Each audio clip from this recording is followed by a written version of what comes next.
Hello আমার সাকিবিয়ান বন্ধুরা, কেমন আছো? নিশ্চয়ই তোমরা ভালো আছো এবং শুধু ভালো নয়, একদম ব্যাপক লেভেলের বিন্দাস লেভেলের রয়েছে।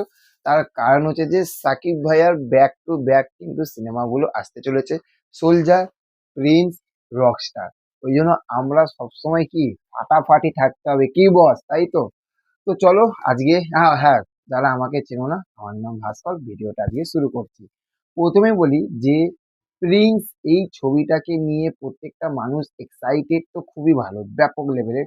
কিন্তু এক্সাইটেড কেন হবে না, যে আপডেটগুলো সোশ্যাল মিডিয়াতে বারবার বারবার যে লেভেলের আসছে, সেইগুলো আপনাকে, মানে আপনার উত্তেজনাটা যদি একটু ডাউনও থাকে না, সেই উত্তেজনাটাকে আপনাকে একটা পাগল লেভেলে, চরম লেভেলে নিয়ে যাচ্ছে। তার কারণ হচ্ছে যে সাকিব খানের প্রিন্স এই সিনেমাটা শুটিং হয়ে গেল হায়দ্রাবাদ, মানে রামোজি ফিল্ম সিটিতে। এবং দেখুন, রামোজি ফিল্ম সিটি এমন একটি জায়গা, এমন একটি জায়গা যেটা হচ্ছে যে আচ্ছা আচ্ছা বড় বড় সাউথে, সাউথের সিনেমাগুলো কিন্তু, শুধু সাউথ না, বলিউড, বলিউড থাকতে সাউথ থাকতে প্রত্যেকটা সিনেমা কিন্তু বেশিরভাগ রামোজি ফিল্ম সিটিতে কিন্তু শ্যুট হয়। যেরকম পুষ্পা শ্যুট হয়েছিল কিন্তু রামোজি ফিল্ম সিটিতে। তাহলে ভাবুন, এইবার হচ্ছে যে একটা বাংলা সিনেমা, বাংলা ইন্ডাস্ট্রির একটা সিনেমা কোথায় শ্যুট হচ্ছে, যেখানে সাউথের সিনেমা শ্যুট হয়, যেখানে বলিউডের ছবি শ্যুট হয়, সেখানে কিন্তু সাকিব ভাইয়ার ছবি শ্যুট হচ্ছে। তাহলে এটা শুধু সাকিব খানের জন্য না, এটা সাকিব ভাইয়ার যারা ফ্যানেরা রয়েছে, সাকিবিয়ানরা রয়েছে, যেমন আমি একজন সাকিবিয়ান। সাকিবিয়ান বলাটা দেখো, এটা একটু অতিরিক্ত হয়ে যাবে।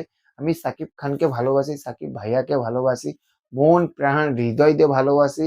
তোমরা যারা আমার চ্যানেলগুলোকে ফলো করো, জাস্ট একটু পিছন দিকে, একটু পিছন দিকে যদি একটু আমাদের চ্যানেলে কষ্ট করে চলে যাবে, দেখবে তুফান থাকতে যে যে কন্টেন্ট গুলো এনেছিলাম, সেই কন্টেন্ট গুলো আমাদের ইন্ডিয়ার, আমাদের ইন্ডিয়া ইউটিউব চ্যানেলে কোথাও নেই। মানে পাবলিক রিয়াকশন তুফানে, যেখানে কারোর কাছে পাবলিক রিয়াকশন ছিল না, সেখানে একমাত্র আমি কিন্তু পাবলিক রিয়াকশন এনেছিলাম। তাহলে বুঝতেই পারছো, শুধু একটা না, একটা না, একটা দুটো তিনটে চারখানা মতন পাবলিক রিয়াকশন এনেছিলাম। তাহলে বুঝতেই পারছো যে সাকিব ভাইয়াকে কতটা ভালোবাসি। কেন ভালোবাসবো না? যেরকম আবার শুনলাম যে রকস্টার, রকস্টার ছবিটা কোথায় শুট হবে, সেটা হচ্ছে মালয়েশিয়াতে। তাহলে ভেবে দেখো, একটা বাংলা সিনেমা, একটা বাংলা সিনেমা, একটা বাংলা বাজেটের ছবি, কোথাও হায়দ্রাবাদের রামোজি ফিল্ম সিটিতে শুট হচ্ছে, কোথাও হচ্ছে মালয়েশিয়াতে শুট হচ্ছে। এবং সেই ছবিগুলো যখন মুক্তি পায়, কখনো দুবাইতে, কখনো আমেরিকাতে, কোন কোন জায়গায় মুক্তি পায় না, কোথায় পর্তুগালে, কত, মানে সেই সব জায়গার নাম হয়তো অনেকে শোনেনি, সেই সব জায়গাতে মুক্তি পেয়েছিল তুফান ছবিটা, তাই না? তো এই জন্যই সাকিবিয়ানরা শুধু সাকিব খানের জন্য বলবো না, সাকিব খান পুরো সবার থাকতে আলাদা।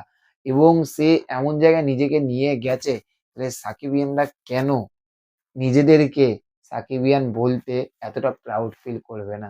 এই মানুষটার জন্যই, তাই না? বিশাল হ্যাপি, বিশ্বাস করো। এবং সাকিব খান, আমি সত্যি কথা বলতে বাংলাদেশে কোনো অভিনেতাকে নিয়ে অতটা আমার আপডেট থাকে না, অতটা আমার কাজ করতে ভালো লাগে না। কিন্তু সাকিব ভাইয়া, সাকিব খান এমন একজন মানুষ যে তোমাকে বাধ্য করাবে ভিডিও করাতে। সে এমন এমন কিছু কিছু জিনিস নিয়ে আসবে, তুমি চুপ করে থাকতে পারবে না। এটাই হচ্ছে ব্যাপার, বোঝা গেল? বিশাল হ্যাপি, বিশ্বাস করো। হায়দ্রাবাদের রামোজি ফিল্ম সিটিতে প্রিন্সের শুটিং হয়ে গেল এবং দাপিয়ে নাকি শুটিং হয়েছে, ভাবো জাস্ট একবার, তাই না? তো চলো, দেখা হচ্ছে পরবর্তী ভিডিওতে। ভালো থাকবে। চ্যানেলে যারা যারা নতুন রয়েছে, চ্যানেলটাকে সাবস্ক্রাইব করতে ভুলবেন না। Okay, thank you, have a nice day, tata, bye by.